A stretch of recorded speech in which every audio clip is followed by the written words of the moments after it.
Ruim 40 gedichten werden erin gestuurd bij een gedichtenwedstrijd in Bezel. Op initiatief van de 13-jarige Lila konden kinderen en jongeren van 10 tot en met 18 jaar meedoen aan de wedstrijd. Het schrijven heeft mij heel erg geholpen met wanneer ik me bijvoorbeeld wat slechter voelde. En omdat het mij dus altijd heeft geholpen, wilde ik dat andere kinderen dan ook meegeven. Want misschien gingen hun zich daardoor ook wel beter voelen bijvoorbeeld. En ja, dat is gelukt. Een jury koos de 6 beste dichters die zich in de bibliotheek presenteerden.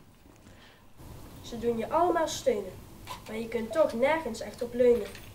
Bedankt voor wie je bent, voor wat je hebt, voor alles wat je doet. Ik mis u tot aan de hoge toren. En dat doet zoveel pijn. Eigenlijk had je nu nog hier moeten zijn. Every time we talk, I feel like I can really be me. You made it? Het waren supermooie gedichten en het was ook echt heel erg moeilijk om er uiteindelijk uit te kiezen. Maar ja, 2 terechte winnaars. Bas Dijks won met een gedicht over het verliezen van een dierbare. Het gaat eigenlijk om als iemand sterft, hoe je er dan mee omgaat en dat het heel moeilijk is. Nou, er was toen een keer met mijn klasgenootje iets gebeurd en dat vond ik mooi om daarover te dichten. Zo gewoon en beeldschoon, zomaar uit je leven gerukt, alsof alles is mislukt.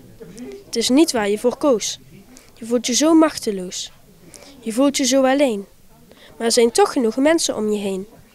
Ze doen je allemaal steunen, maar je kunt toch nergens echt op leunen. Het lijkt alsof je hart bloedt en alsof je het zelf niet goed doet. Je zult toch moeten doorgaan, hoe moeilijk dat ook is. Want als iemand niet meer bij je is, is dat een groot gemis. Je zult hem nooit vergeten, neem dat maar van me aan. Want bij iemand die je lief hebt, zal dat niet zo makkelijk gaan. Kelly Verstappen won ook met een ode aan haar moeder.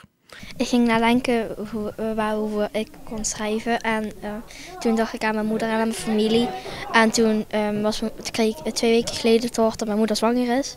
En toen dacht ik, ga ik daar gewoon wel iets over schrijven. Ik ben gewoon heel erg dankbaar dat ze er is.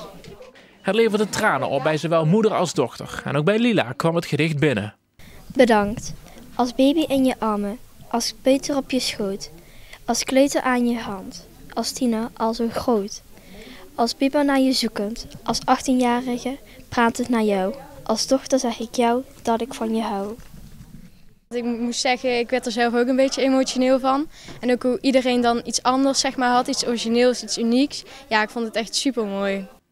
Alle gedichten zijn terug te zien in de Passage in Reuver. En de winnende gedichten worden ook nog op een boekenlegger gedrukt.